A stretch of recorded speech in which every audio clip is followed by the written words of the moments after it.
School is back in full swing and the holidays will be here before we know it. And with the work and kids, the balancing act can be overwhelming. Well, Chantell Preston says the secret is to run your family like a business. So let's all block out some time right now for a board meeting with her. Good morning, Chantell. How are you? Good morning, Elliot. This is fascinating because I'm sure a lot of parents out there would love the inside secrets on how to do this. So how can families run their household like a business? So basically, we're all living in this very scheduled time right now. So I run my family like a business. I delegate. Everyone needs to contribute, just like my teams at work. So we sit down, we talk about how can everybody contribute to the household, and we live by that. So every Sunday, we have a meeting at the house, and we decide what are the logistics of the week, who's responsible for what, and then again, your crisis doesn't become my crisis because we're totally prepared. Well, it sounds like you've got this down and you know how to run things and do it like a business, but what tips do you have for setting boundaries between, you know, the adults and the kids and work and family life? Great question. I think we all battle with quantity over quality. So my thing is how do I be a present parent at home? How do I be emotionally available? It's not about how much time I spend with them, but the quality time that I spend. And so saying yes to things that I really want to do versus not saying yes to things that don't really fit into my goals and objectives overall. So setting those boundaries of not saying yes to everything, making sure you know what's important to you and your family and doing those things. The other thing that we look at is blocking time for each other. And that time becomes almost like a meeting for at work. You don't let other people infringe upon your meetings at work, so why do you do that at home? So set some quality time with your family, whether it's daily, weekly. Make sure that you have that quality time where you can sit down and really be present with your kids. Another kind of like ironic thing is that working parents often feel guilty. We're talking about, you know, managing a business at home in some respects. How do you offer advice for that, or how do you manage that balance? Well, I think we're all struggling in regards to that balance. And I don't even like to say balance. It's more of an integration. How do we integrate work with home?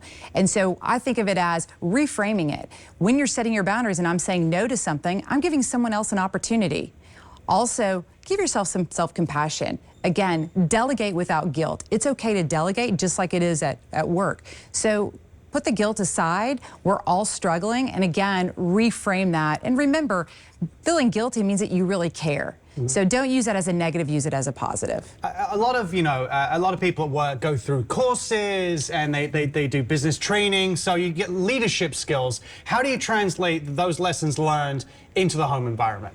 You just really see what processes worked at work and how can I implement those at home? Do things that the chores that you don't really like to do, the grocery list, use technology for it, just like you do at work.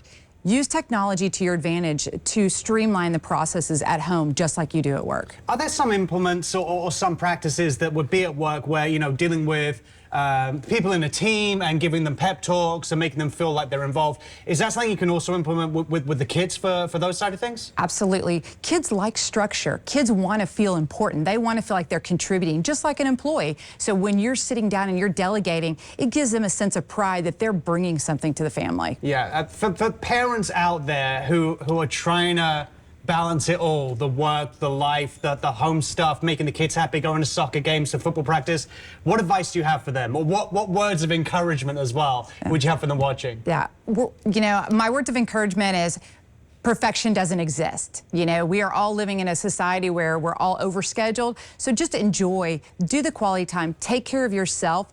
But again, make sure that when you're home, you're present, and when you're at work, you're at work. I think one word you used just then is kind of encapsulates everything. You know, you can't be perfect all the time. I think a lot of people might beat themselves up thinking that things that might work in this instance at work and can be structured and regimented may not work every single time at home. So is it about adapting the principles as well? It is, and it depends a little bit on how old your children are. There's certain things that you can do with older children that you can't do with younger children. So you have to know, where are you in the phase of your career and the phase of your life, and how do you adapt based on where you are and your kids and what's happening at that time. I think I'm going to have you on speed dial, Chantell. Is that okay? Absolutely. Great advice here. Guys, thank you so much, by the way, as well. Learn more about Chantell, her podcast, and how she's transformed healthcare operations while shattering perceptions about women in business by visiting chantellpreston.com.